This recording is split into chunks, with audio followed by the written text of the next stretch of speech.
Welcome back to the Daily Crypto Deep Dive. Today, we are looking at one of the wildest Ethereum predictions in the market right now. Ethereum to $250,000. And straight away, let's be honest. When most people hear that number, the first reaction is obvious. It sounds absolutely mental. Ethereum is trading around the low $2,000 range, and somebody is saying it could one day be worth $250,000 per coin. That is not a small bullish call. That is not someone saying Ethereum can double, triple, or even go back to its all-time high. That is a prediction that would require Ethereum to become one of the most valuable financial assets in the entire world. But this is where the story gets interesting. This is not just some random person on social media shouting that Ethereum is going to the moon. This prediction has been backed by Tom Lee of Fundstrat, and it comes from a serious long-term valuation argument around staking yield, Ethereum's network utility, proof-of-stake security, stablecoins, tokenization, and the idea that Ethereum could capture a huge monetary premium over time. So today, we are going to work out how mad this prediction really is. We are going to do the actual maths.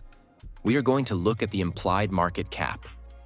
We are going to compare it to gold, Bitcoin, global finance, and the current crypto market. And then we are going to ask the proper question. Is Ethereum to $250,000 complete fantasy? Or is it an extreme long-term thesis that only sounds ridiculous because the market is still early? Just before we get into it, this episode is brought to you by Kraken, our official exchange partner. If you want a straightforward way to buy, sell, and explore crypto, Kraken is well worth a look. It's not financial advice, but if you want to check out the platform, use our link in the description. Not investment advice. Crypto trading involves risk of loss and is offered to U.S. customers through Payward Interactive Inc. View legal disclosures at Kraken.com. Now let's start with the basic math, because this is where the prediction either starts to make sense or completely falls apart. Ethereum currently has roughly 120 million coins in circulation. So if Ethereum went to $250,000 per coin, you are not talking about a $1 trillion asset. You are not even talking about a $5 trillion asset. You are talking about roughly $30 trillion of Ethereum market value. That is the key number, $30 trillion. To put that in perspective, Ethereum at $250,000 would be close to the current estimated market value of all the above-ground gold in the world. Gold's market value is estimated around the low $30 trillion area. So this Ethereum prediction is basically saying that one day, Ethereum could become a digital asset with a value close to gold. That is why this forecast sounds so extreme. It is not just a price target, it is really a claim about Ethereum becoming a global reserve-level asset. At today's kind of price, around $2,300, Ethereum would need to rise by roughly 109 times to get there. So if someone put $1,000 into Ethereum around today's level, a move to $250,000 would theoretically turn that into around $108,000 before fees and taxes. That is the dream version of the thesis. But the real question is not whether that number sounds exciting. The question is whether the world could ever justify Ethereum being worth $30 trillion. And this is where the analysts are making their argument. The bull case is not simply Ethereum is crypto and crypto goes up. The bull case is that Ethereum is trying to become the base layer for a large part of the digital financial system. It already powers smart contracts. It supports stablecoins. It has DeFi. It has tokenized assets. It has staking. It has layer 2s. It has institutional familiarity. It has the largest developer ecosystem in crypto. And unlike Bitcoin, Ethereum can generate staking yield. That last part matters. Bitcoin is usually valued as digital gold. It is scarce, hard to change, decentralized, and built around monetary discipline. But Bitcoin does not produce native yield. If you hold Bitcoin, you are mainly betting on scarcity, adoption, and store of value demand. Ethereum is different. Ethereum is not just trying to be digital money. It is also trying to be productive infrastructure. When Ethereum is staked, it helps secure the network and can earn a yield, currently around the low single-digit percentage range. That means analysts can start thinking about Ethereum not just like a commodity, but like a yield-bearing asset linked to network activity. That is the heart of the Tom Lee-style thesis.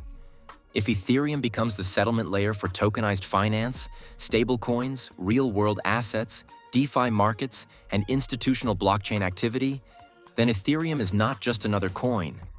It becomes the asset required to secure and operate a financial network. In that world, demand for Ethereum comes from investors, validators, institutions, users, applications, and financial infrastructure. That is why some analysts are willing to use these massive long-term valuation models. They are not saying Ethereum gets to $250,000 because of meme hype. They are saying it gets there only if Ethereum captures a meaningful share of the monetary premium currently held by assets like gold, and if the world starts treating Ethereum as a serious yield-bearing digital reserve asset. Now, is that realistic? Here is the honest answer. In the short to medium term, no. Ethereum to $250,000 is not a realistic near-term target. It is not a 2026 target. It is not something that should be treated like a normal cycle prediction. For Ethereum to reach that level, it would need a structural transformation in how the world values blockchain networks. But as a very long-term extreme upside case, it is not as random as it first sounds. The market value math are brutal, but not logically impossible. If gold can be worth around $30 trillion because the world agrees it is a store of value, then the Ethereum bull case is basically asking this. What if the world eventually agrees that a programmable, yield-bearing settlement layer asset deserves a similar monetary premium? That is the argument. But there are major problems with it. The first problem is competition. Ethereum is not alone anymore. Solana is faster and cheaper for many users. Bitcoin has the cleaner store of value story. XRP is focused on payments and settlement. Cardano still has its own long-term community and academic angle. Layer 2s are growing, but they also raise questions about how much value actually flows back to Ethereum itself. So Ethereum has to prove that it can stay dominant while the rest of the market keeps improving. The second problem is fees and scaling. Ethereum's main chain has historically been expensive when activity spikes. Layer 2s help solve that, but they also complicate the investment thesis. If most activity moves to Layer 2s and transaction costs fall dramatically, Ethereum becomes more scalable. But the direct fee capture story can become harder to explain. The network may be more useful, but investors still need to understand exactly how that usefulness turns into Ethereum value. The third problem is regulation.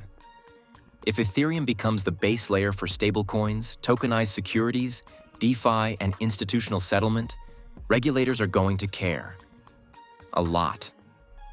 That could be bullish if clear rules allow big institutions to build on Ethereum. But it could also be a risk if governments decide some parts of the Ethereum ecosystem are too open, too private, or too hard to control. The fourth problem is that a $30 trillion valuation requires global scale adoption.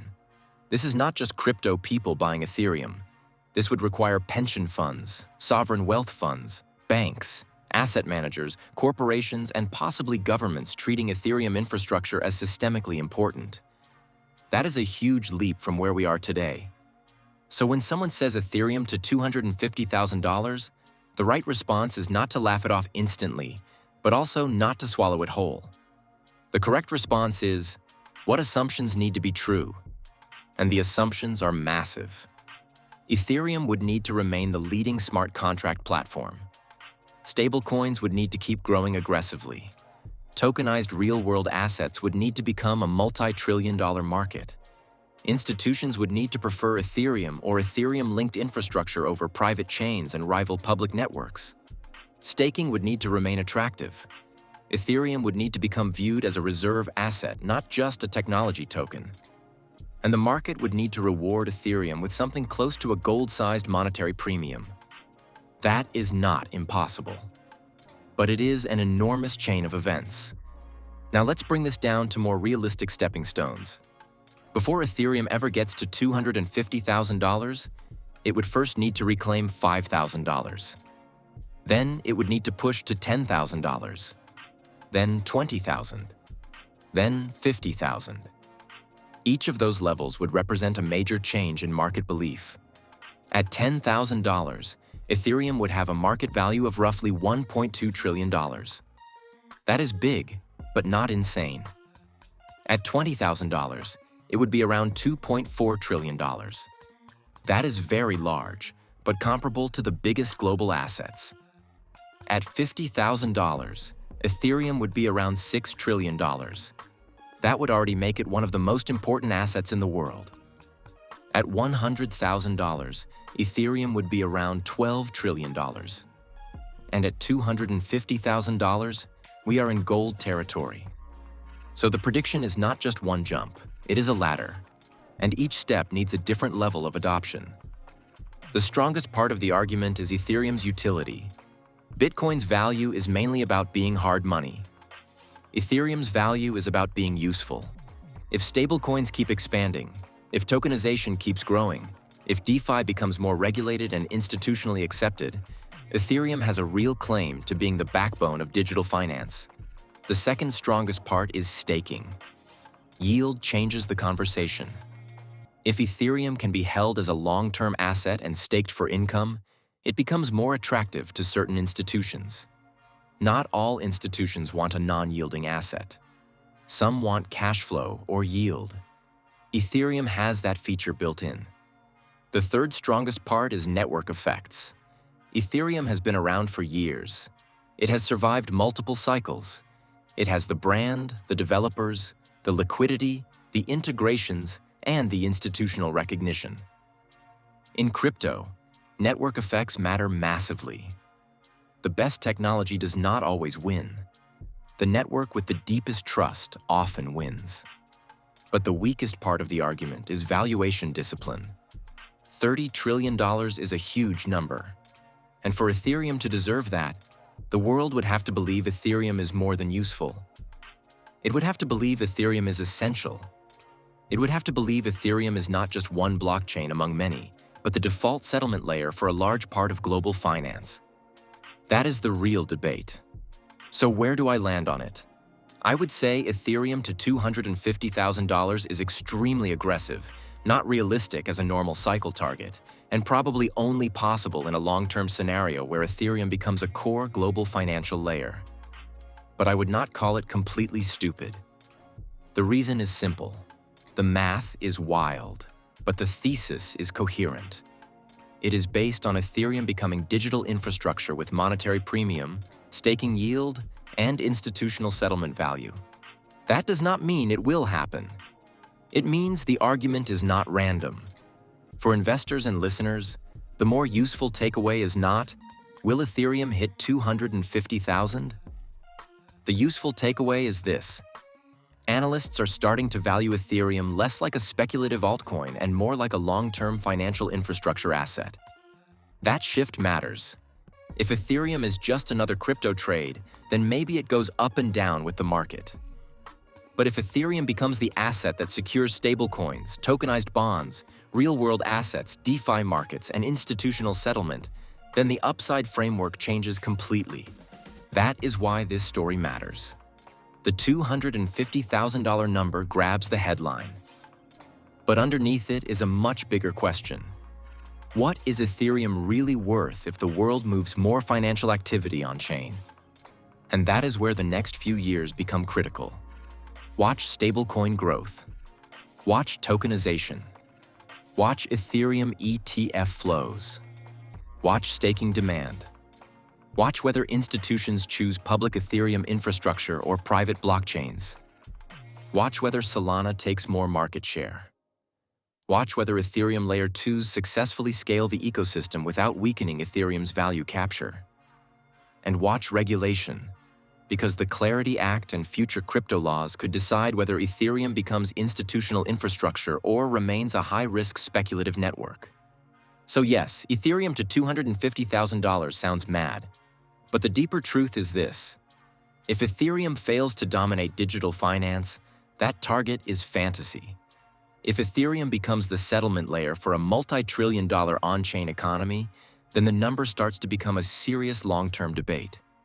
That is the balance. Not a short-term prediction, not a promise, not hype. but a massive, aggressive, high-conviction bet on Ethereum becoming one of the most important financial networks in the world. Follow the show. Check out the Kraken link in the description if you want to explore crypto through our official exchange partner.